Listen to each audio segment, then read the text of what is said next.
100% plant केलेलं आहे sir, 100% plant केलेलं आहे. प्रांजल रेवलकरच्या पोझिशनमध्ये कुठलेही ड्रग्ज मिळून आले नाही, हे केवळ फक्त फसवण्याचा एक प्रकार आहे. नाही, तुम्ही म्हणत एकनाथ खडसेंची जावई डॉक्टर प्रांजल खेवलकर यांना अटक करण्यात आली. पोलिसांचा दावा आहे की पुण्यातील खराडी भागामध्ये जिथे प्रांजल खेवलकर पार्टी करत होते तिथे अंमली पदार्थ सापडलेले आहेत.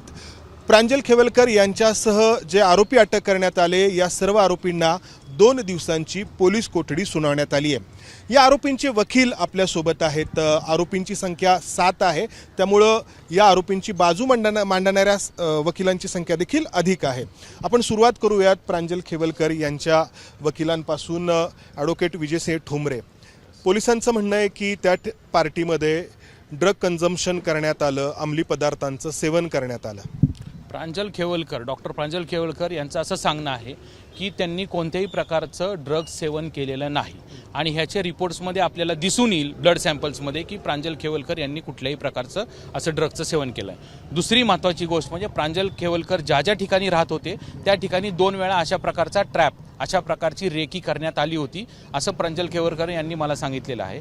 तिसरी गोष्ट म्हणजे प्रांजल खेवलकर यांच्या ताब्यातून किंवा त्यांच्या खिशामध्ये, त्यांच्या पर्समध्ये, त्यांच्या पॉकेटमध्ये कुठल्याही प्रकारचं ड्रग्ज उपलब्ध झालेलं नाही किंवा मिळून आलेलं नाही.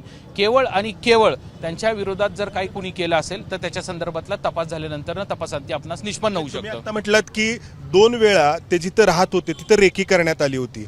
कोणाकडून करण्यात आली होती? रेकी म्हणजे काय करण्यात आलं होतं? रेकी मतलब ज्या वेळेस ते तिथं राहत होते त्यावेळेस खासगी वेशातले पोलीस तिथे येऊन गेल्याचे सीसीटीव्ही फुटेज सुद्धा त्यांच्याकडे आहेत, परंतु ते आता अटकेत असल्यामुळे ते बाहेर आल्यानंतर ते देऊ शकतात. परंतु त्यांनी मला खात्रीलायकरित्या ही माहिती सांगितली की या अगोदर देखील 2 वेळा मला अडकवण्याचा प्रयत्न करण्यात आला होता. अच्छा, म्हणजे कुठे ते जिथं हडपसर या ठिकाणी नाही, पुण्यामध्ये ज्या ज्या ठिकाणी ते कुठं राहिले त्या ठिकाणी, आणि याबाबत अधिक माहिती जे काही व्हिडिओ फुटेज किंवा कोण येऊन गेले, कोणते पोलीस येऊन गेले, ते आपल्याला योग्य वेळी ते दाखवतील. अच्छा, ही जी काही पार्टी झाली तर त्या ठिकाणी 2.7 ग्रॅम कोकेन सापडलेलं आहे आणि मला वाटतं 70 ग्रॅम गांजा सापडला आहे असं पोलिसांचं म्हणणं आहे. त्या बाबतीमध्ये आम्ही आता आर्ग्युमेंट्स केलेलं आहे आणि आमचं असं म्हणणं आहे की ती स्मॉल क्वांटिटी किंवा कमर्शियल किंवा इंटरमिडिएट क्वांटिटी ते पोलिसांनी प्लॅन केलेलं आहे.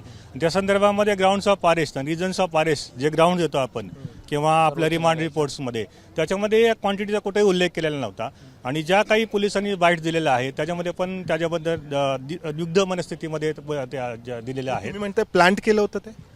तर आमचा तो डिफेन्स राहील ना, तो डिफेन्स आहे आमचा.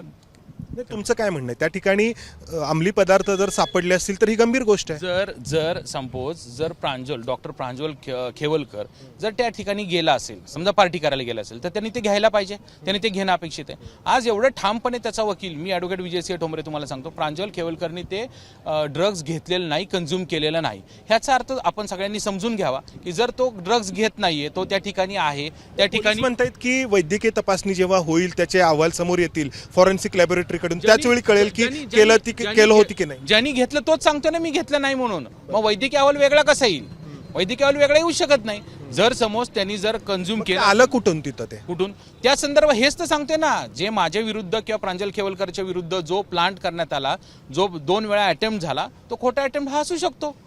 आणि ह्याच्या संदर्भात जेव्हा तपास होईल 2 दिवसामध्ये आम्ही देखील पोलिसांना माहिती देऊ, त्यावेळेस सत्य परिस्थिती. आत्ताच्या परिस्थितीमध्ये जे संपूर्ण मीडियाने सगळ्यांनी जे सांगितलं की प्रांजल खेवलकर सो अँड सो ह्यांचा जावई किंवा ह्यांचा पती तो एका ड्रग्ज प्रकरणात सापडला, अरे त्यांनी ड्रग्ज घेतलेलंच नाहीये, त्याच्याकडे ड्रग्ज मिळूनच आलेलं नाहीये. त्यामुळे त्यांनी ड्रग्ज घेतलं नाही, त्याच्याकडे ड्रग्ज मिळून आलेलं नाही. तो ज्या ड्रग्ज पार्टीमध्ये जर सामील असेल असं तुम्ही म्हणता, तर त्याच्याकडे ड्रग्ज मिळून यायला पाहिजे होतं, त्यांनी ते ड्रग्ज घ्यायला पाहिजे होतं, परंतु ड्रग्ज त्यांनी घेतलेलं नाही ना, त्याचा ड्रग्ज त्याच्या पोझिशनमध्ये मिळून आलेलं आहे. ड्रग घेणं हा एक भाग, ड्रग पोझिशन मध्ये असणं हा एक भाग, दोन्ही नाही तुम्ही म्हणता, पण ड्रग त्या ठिकाणी आढळून आले त्याबद्दल तुम्ही काय सांगा? ज्या ठिकाणी ज्या लोकांच्याकडे आढळून आले त्यांच्यावर कारवाई करा ना, ज्यांच्याकडून घेऊन आले. आता जे त्यांनी शूटिंग केलं, जे मी सुद्धा व्हिडिओ पाहिले, ज्या कोण महिला त्या पर्समधून गांजा काढत, ते कोण काय पर्समध्ये घेऊन आले ह्याचं प्रांजलला काय माहिती?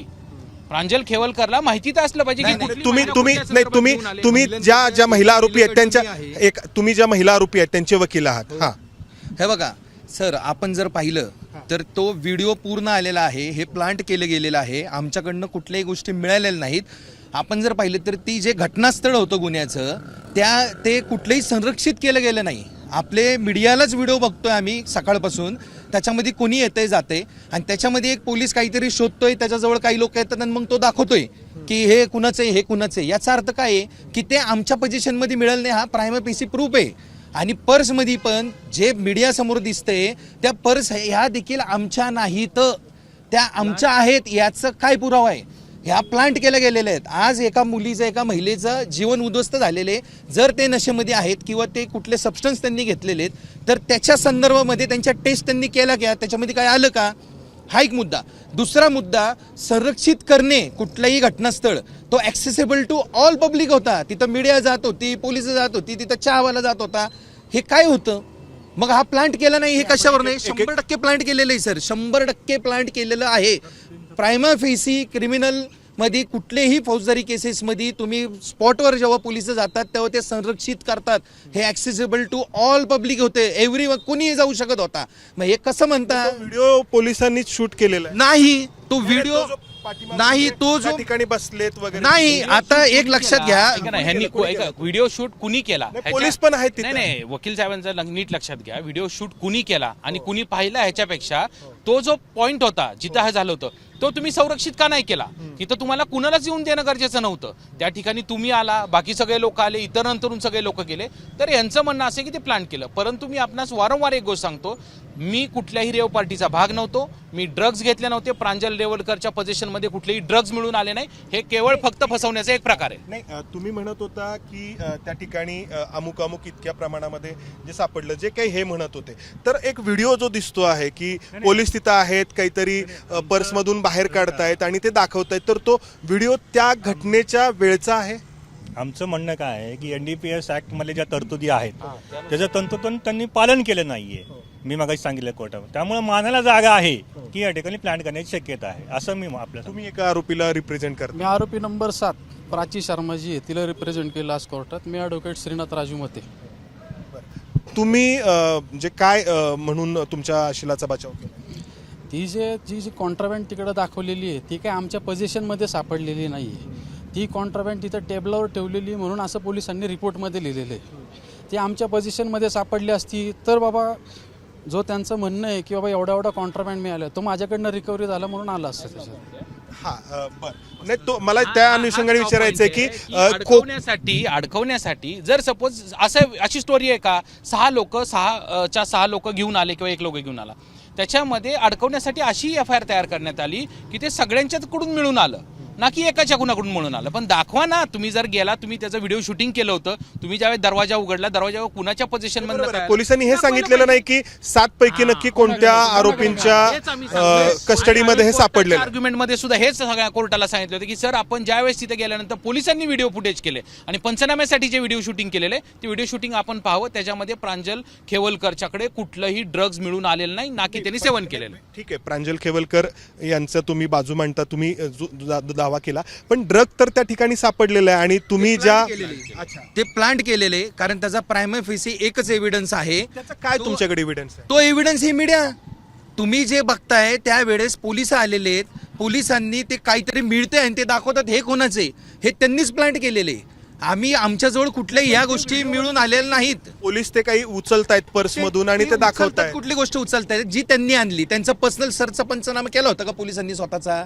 ती जागा संरक्षित नव्हती, तिथं कोणी येत जात होतं, ते व्हिडिओ शूट करत होते. मग यांनी पंचनामा जो केला, यांना जी वॉटेवर काही माहिती मिळाली असेल तर त्यांनी त्यांच्या युनिटमधनं निघताना ते तिथपर्यंत असतो पंचनामा पाहिजे.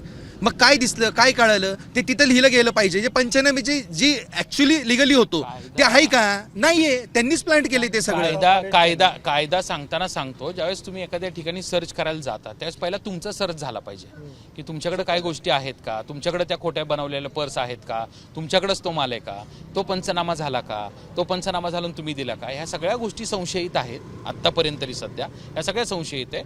माझं निर्दोषत्व सिद्ध किंवा प्रांजल जे खेवलकर आहेत त्यांचं निर्दोषत्व 2 दिवस थांबा तुम्ही, मेडिकल रिपोर्ट येतील, रक्ताचे नमुने येतील, पूर्वीसारखा काळ राहिला नाही आता जे काय ते सत्य परिस्थिती येईल, सत्य परिस्थिती आल्यावर सगळ्यांच्या समोर येईल. आणि त्यांना ई पंचनामा करता येऊ शकत होता, नवीन साक्ष अधिनियमाप्रमाणे ई पंचनामा करता येऊ शकत होता, जो केला नाही. दुसरी एक गोष्ट मला तुम्हाला विचारायची होती की कोकेनचं प्रमाण किती प्रमाणात, किती ग्रॅम मध्ये असेल तर ते NDPS ऍक्ट अंतर्गत त्यावरती कारवाई होऊ शकते, म्हणजे अल्प प्रमाण, म्हणजे 2 ग्रॅमच्या पुढे जर कोकेन आढळलं एखाद्या ठिकाणी तर NDPS ऍक्ट लागू होतो, बरोबर? तर 2 ग्रॅमच्या जर आतमध्ये असेल तर ती स्मॉल क्वांटिटी आहे आणि तो बेलेबल ऑफेन्स आहे. पण इथे 260 असल्यामुळे 260 म्हणजे 2 ग्रॅम 7 मिलीग्रॅम. तर इथं ही गोष्ट लक्षात घ्यायला हवी की 2 ग्रॅम आणि वरती 7 मिलीग्रॅम म्हणजे 7 मिलीग्रॅम अधिकचा आढळलेला आहे. त्यामुळे इथे NDPS ऍक्ट जो आहे तो नॉन बेलेबल झाला, त्याच्यामुळे पोलीस कस्टडी झाली. जर तेच जर 2 ग्रॅमच्या आतमध्ये असतं तर आता सगळेजण बाहेर सुटले असते, सगळ्यांचा बेल झाला असता, कारण ते सगळे बेलेबल होते. तर तुमचं म्हणणं आहे की हे प्लांट होतं, पण त्याच्यासाठीचा पुरावा तुम्ही म्हणताय की फक्त तो व्हिडिओ जो आहे, पण तो तुम्ही बोलला तुमच्या आशिलांशी, तो व्हिडिओ कोणी शूट केलेला आहे? तिथं पोलीस येत आहेत, कारवाई होत. गोष्ट लक्षात ठेवा, ज्यावेळेस अचानकपणे हे पोलीस येतात, काय असेल त्यांनी काय प्लॅनिंग केलं असेल, काय असेल किंवा कोण गुप्त साक्षीदार त्यांना माहिती मिळाली, ज्यावेळेस येतात त्या सगळे भांबावलेले असतात. पहिली गोष्ट, त्याच्यामुळे त्यांना कुणालाही माहिती नाही. आम्ही काय म्हणतोय, पोलिसांनी आल्या व्हिडिओ शूटिंग केलं, ते व्हिडिओ शूटिंग द्या. त्या व्हिडिओ शूटिंग मध्ये तुम्ही स्वतः बघा ना. CCTV आहेत तिथले? तुम्ही नाही, पोलिसांनी जेव्हा पंचनामा करताना त्यांचं काम आहे ना त्याचं व्हिडिओ शूटिंग करणं. पोलिसांनी जे व्हिडिओ शूटिंग केलं ते द्या आणि ते खरं दाखवा ना. तुम्ही कोण घेत होतं, कुणाच्या पोझिशन मध्ये होतं, कुणी घेतलं होतं, आणि जर समजा पोलीस यायच्या अगोदर कोणी कन्झ्युम केलं असेल किंवा कुणी घेतलं असेल तर ते उद्याच्या ब्लड सॅम्पलच्या रिपोर्टमध्ये येईल आणि तीच खरी बातमी राहील की खरं ज्यांनी सॅम्पल घेतले असतील तर तो निघेल. ज्याच्याकडून नाही घेतलं तर त्याला तुम्हाला म्हणता येणार नाही की हा ड्रग्स पार्टीचा किंवा रेव पार्टी, सो कॉल्ड रेव पार्टीचा सभासद होता. रेव पार्टी याबद्दल तुम्ही आक्षेप घेतला, न्यायाधीशांनी काय त्याच्यावरती म्हटलं? आणखीन तर काही कॉमेंट्स केलेले नाही न्यायाधीशांनी, आणि तो ट्रायलचा मुद्दा राहील. त्याच्यामध्ये आणखीन एक असा मुद्दा आहे की ग्राउंड्स ऑफ अरेस्ट आणि रिझन्स ऑफ अरेस्ट, आता नवीन कायद्याप्रमाणे पंकज बन्सल जे सायटेशन्स आहे ते पण आम्ही त्या ठिकाणी दिलेला आहे अर्ज, आणि त्याप्रमाणे आम्ही सांगितले की नाही इलिगल डिटेन केलेला आहे आणि त्यांच्या आता सहाय्या घेतलेल्या आहेत कोर्टामध्ये, आणि तो मुद्दा कोर्टाने ओपन ठेवलेला आहे. तो जर मुद्दा त्या अर्जावरती जर काही हिअरिंग झाली आणि कोर्टाने जर निकाल दिला तर त्या ठिकाणी पण त्यांना बेल मिळू शकते. आम्ही तर ज्या ठिकाणी प्रज्वल खेवलकरचे जे ब्लड सॅम्पल घेतले त्याचं सुद्धा आम्ही राईट टू इन्फॉर्मेशन मध्ये त्याचे CCTV फुटेज मागणार आहोत की ते काही प्लांट तर नाही केलं किंवा ते कुठं त्याच्यामध्ये छेडछाड तर नाही केली गेली ह्याच्यासाठी. आणि जर रिपोर्ट जर सत्य आला तर तो प्रश्नच निघून जाईल, परंतु आम्ही त्याची सुद्धा CCTV फुटेज ससून हॉस्पिटलमधून मागणार आहोत. तर या बचाव पक्षाच्या वकिलांनी त्यांची बाजू मांडलेली आहे. बचाव पक्षांच्या वकिलांचं कामच असतं त्यांच्या आशिलांची बाजू ठामपणे मांडणं. मात्र पुणे पोलिसांनी जी कारवाई केली आहे त्या कारवाईमध्ये पुणे पोलिसांना 2 ग्रॅम आणि वरती 7 मिलीग्रॅम एवढं कोकेन आढळलेलं आहे, आणि हीच गोष्ट गंभीर ठरते. पुणे पोलिसांची या सगळ्या प्रकरणातली कारवाई या अंमली पदार्थांच्या सापडण्यावरतीच आधारित आहे. अर्थात हे ड्रग या 7 आरोपींपैकी नक्की कोणाकडे सापडलं आणि ते कोण घेऊन आलं होतं हा पोलिसांच्या तपासाचा भाग आहे, आणि त्याच्या पुढचा भाग असणार आहे की हे ड्रग, हे अंमली पदार्थ या 7 जणांपैकी कोणी खरंच सेवन केले होते का, त्यासाठी फॉरेन्सिक लॅबोरेटरीच्या रिपोर्टची वाट पाहावी लागेल. कॅमेरामन अमोल गवाळेसह मंदार गोंजारी, ABP माझा, पुणे. ABP माझा, उघडा डोळे बघा नीट.